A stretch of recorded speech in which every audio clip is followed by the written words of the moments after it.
In the last episode, we talked about the aspect of things that we understand, have experienced, can explain, we have an access to. And then there are the things that are not understandable, not experienceable, not accessible, not explainable. Now, sometimes you may be aware that there is such a spectrum, that these two are existing and it's a dynamic spectrum. Sometimes it could be the case that we just don't know that there exists such a spectrum which is not understandable, not accessible, not experienceable, and not explainable. And in the absence of that, we would keep playing with whatever we have understood already, whatever we have already experienced, and we try to replicate the existing experience, understanding accessible, intelligible thing in some way and try to work with that when we navigate the world. So imagine on the x-axis we realize the difference or the gap, or we don't realize the difference or the gap, and on the y-axis we are actively or passively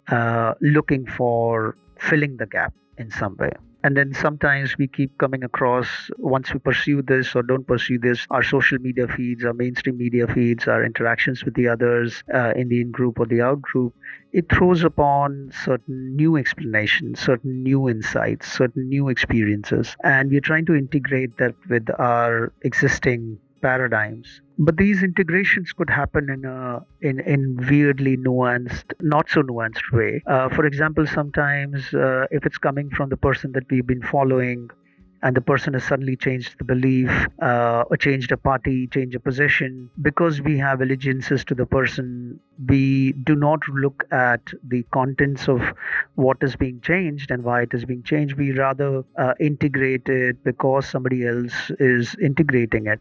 Sometimes it is the case that the new experience, the new explanation, the new insight, the new access is integrated to one's values that one wants to stand for very strongly, despite tailwinds or headwinds. So one would use that as a thing to integrate. So again, the word integration is needed to be nuanced. What are we integrating it to? Is it a feeling based integration? Is it an emotional integration and then everything else sort of falls in place, whether we have reflected on it and not reflected on it, whether we agree or disagree with the reflection or not. Sometimes it is a case that we are paying allegiances to, we want to be part of a certain tribe, certain thinking, certain ideology, and then it doesn't really matter whether things have shifted far enough, or even there is a scope creep, and over a period of time the scope creep makes you reach to the extreme other end of the position. I think the word integration needs more nuance, is what comes up. And because we do not have the time, the let me retract, the integration process is a dynamic process, it's not a static thing. And the integration process happens at different span and scope and scale.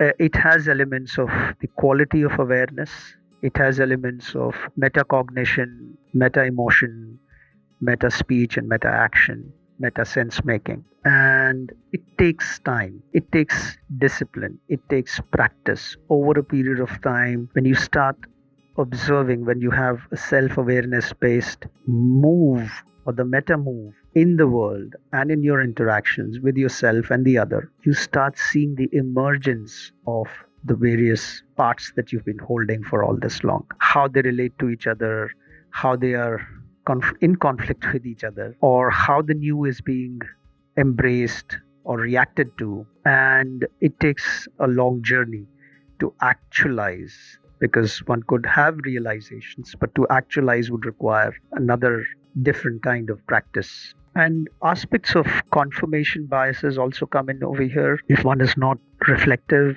and observant. So, if one is holding a belief for a long period of time, for whatever reason, self-discovered, self-reflected, and or tribal allegiances or tradition allegiances or motivation-led or interest-led, one could find oneself that when you have the new information coming in, you're using the same filter to appropriate the new information, new insight, and would be looking at only those aspects of the new information, new insight that would help or be in concurrence with your existing held belief, held experiences. And or if it could also be the case that even if there are dissonances, but because there is a certain motivation, a certain interest, you tend to dissolve the dissonances in favor of the motivation, in favor of what you're really holding as important and to be pursued from here on. These things are slightly abstract and they could get slightly confusing, but meditation on these is extremely important to understand,